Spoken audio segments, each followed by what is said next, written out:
Perkenalkan, nama saya Muhammad Raka Pratama dari semester 3A. Di sini saya akan mereview kembali materi yang telah dijelaskan oleh Ibu Profesor Dr. Haji Heni Nuraini SMA beserta asisten dosen Bapak Dr. Muhammad Rendi Aridayandi SMH. Pada pertemuan ke-11 ini melanjutkan tentang residif. B. Residif kejahatan-kejahatan tertentu yang termasuk kelompok jenis hanya diatur dalam 3 pasal, yaitu diatur dalam pasal 486, 487, dan 488 KUHP.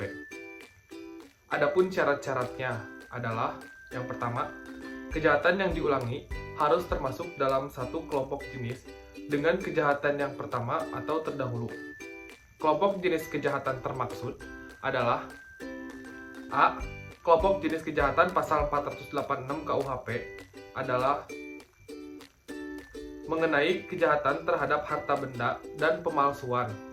Misalnya, pemalsuan mata uang pasal 244 sampai 248, pemalsuan surat 263 dan 264, pencurian 262 sampai 265, penggelapan, penipuan, kejahatan jabatan 415, 417, dan 425.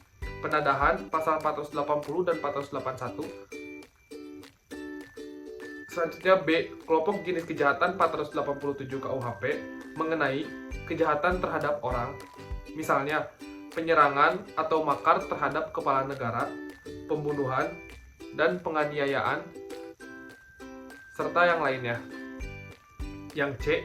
Kelompok jenis kejahatan dalam pasal 488 KUHP yaitu kejahatan penghinaan dan berhubungan dengan penerbitan atau percetakan, misalnya terhadap kepala negara, misalnya penghinaan terhadap presiden atau wakil presiden pasal 134 sampai 137, penghinaan terhadap kepala negara sahabat pasal 142 sampai 144, penghinaan terhadap penguasaan atau badan umum pasal 207 dan 208, penghinaan terhadap orang pasal 310 sampai 321, kejahatan penerbitan dan percetakan pasal 483 dan 484. Berdasarkan contoh-contoh di atas, maka kejahatan-kejahatan yang diatur dalam pasal 486, 487, dan 488 itu hanya kejahatan-kejahatan tertentu saja.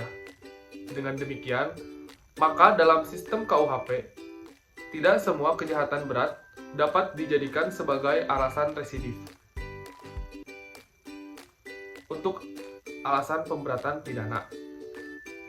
Kedua, antara kejahatan yang kemudian atau yang diulangi dengan kejahatan yang terdahulu atau sebelumnya, harus ada putusan hakim yang berupa pemidanaan tetap, dan putusan hakim itu tidak berupa penetapan atau besiking. Yang ketiga, pidana yang dijatuhkan oleh hakim terdahulu haruslah berupa pidana penjara. Dan yang keempat, ketika melakukan pengulangan TP, tenggang waktunya belum lewat 5 tahun, yaitu dihitung sejak menjalani untuk seluruhnya atau sebagian dari pidana penjara yang dijatuhkan terdahulu. Dari sejak pidana tersebut, sama sekali telah dihapuskan.